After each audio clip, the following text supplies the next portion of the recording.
La France tremble. Pas seulement à cause des tensions sociales, ni des colères politiques, mais parce qu'on ressent tous, au fond, cette impression étrange, que quelque chose de plus grand est en train de se jouer. Tu le sens, toi aussi? Cette lassitude collective, cette envie d'autre chose, sans savoir quoi exactement? Cette impression que tout ce qu'on connaissait, nos repères, nos certitudes, même nos croyances, s'effritent. Et si ce malaise n'était pas seulement économique ou social, mais cosmique? Parce qu'en ce moment, le ciel parle, et il parle fort. Il nous dit que l'ancien monde s'écroule, que les structures qui ont régné pendant des décennies arrivent à leur fin. Et que nous, êtres humains, sommes appelés à nous révolter.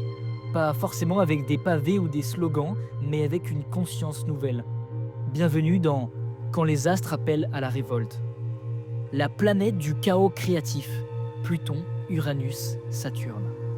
Pour comprendre ce qu'on vit aujourd'hui, il faut lever les yeux.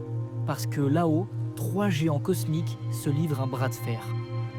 Pluton, planète de la mort et de la renaissance. Uranus, planète du choc, de la révolution et de la liberté. Saturne, gardien des lois, du temps et des structures. Ces trois planètes gouvernent les grands bouleversements de l'histoire. Et aujourd'hui, elles s'entrechoquent. Pluton d'abord. Depuis 2024, il a quitté le Capricorne, le signe du pouvoir, des institutions, de la hiérarchie. Et il entre dans le Verseau, le signe du collectif, de la technologie, de la liberté. Tu vois la symbolique? Le pouvoir vertical, Capricorne, cède la place à la puissance horizontale, le Verseau. Les peuples veulent reprendre le contrôle, les jeunes veulent redéfinir les règles. Les voix marginales veulent être entendues. Mais toute transformation commence par une destruction. Pluton ne fait pas dans la douceur, il rase pour reconstruire. Alors je te pose une question, qu'est-ce que tu sens en ce moment qui ne tient plus debout dans ta vie? Ton travail, tes valeurs, ta vision du monde? Parce que la France vit collectivement, on le vit tous intérieurement. Et puis il y a Uranus en taureau. Lui, il dit « Ce que tu croyais stable, je vais le secouer ». Le taureau, c'est la sécurité matérielle, la nature, l'économie, la stabilité. Et Uranus, c'est le coup du tonnerre. Résultat, les marchés fluctuent, les prix explosent, la planète se dérègle, mais peut-être que ce chaos est une invitation à repenser notre rapport à la matière.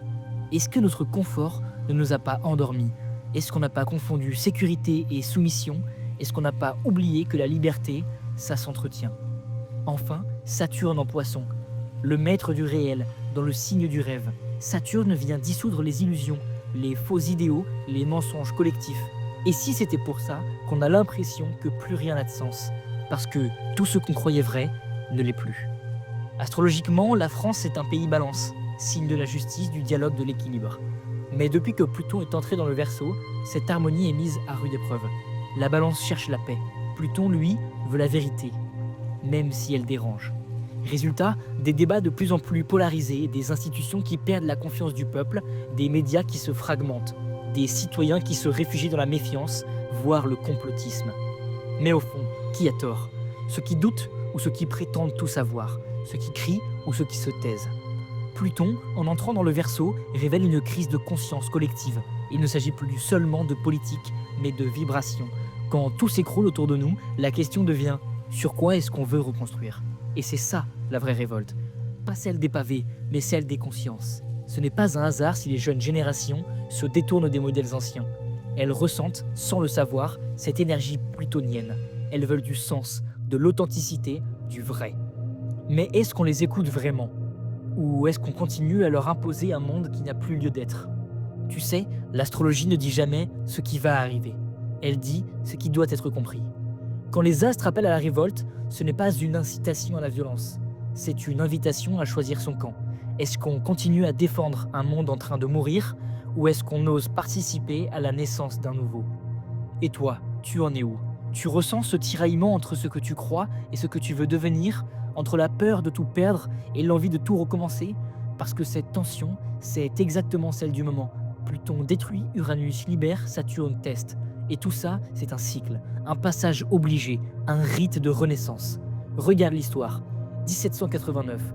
Pluton transitait déjà les signes d'air et de terre, naissance de la République. 1968. Uranus en Vierge, Pluton en Vierge. Effondrement du vieux monde. Explosion culturelle. Aujourd'hui, même dynamique, mais à l'échelle numérique, globale, planétaire. Nous vivons une révolution vibratoire, et la question est simple. Est-ce qu'on va la subir ou la diriger? Et toi, que dit ton ciel intérieur? Le ciel n'est jamais en colère. Il agit simplement selon des cycles. Et chaque fois qu'il nous secoue, c'est pour nous forcer à grandir. Oui, la France traverse un chaos, mais c'est peut-être le chaos qu'il fallait. Parce que sans chaos, il n'y a pas d'éveil. Sans effondrement, pas de renaissance. Alors demande-toi, qu'est-ce que tu es prêt à laisser tomber? Qu'est-ce que tu veux bâtir, toi, à ton échelle? Et qu'est-ce que tu veux continuer à suivre? Ou commencer à créer? Le ciel n'impose rien, il propose. Et aujourd'hui, il nous propose une révolte douce, consciente, mais totale. Alors oui, les astres appellent à la révolte. Mais la vraie question c'est, est-ce que toi, tu es prêt à répondre? Abonne-toi si tu veux comprendre le monde autrement, parce que les astres, eux, ne mentent jamais.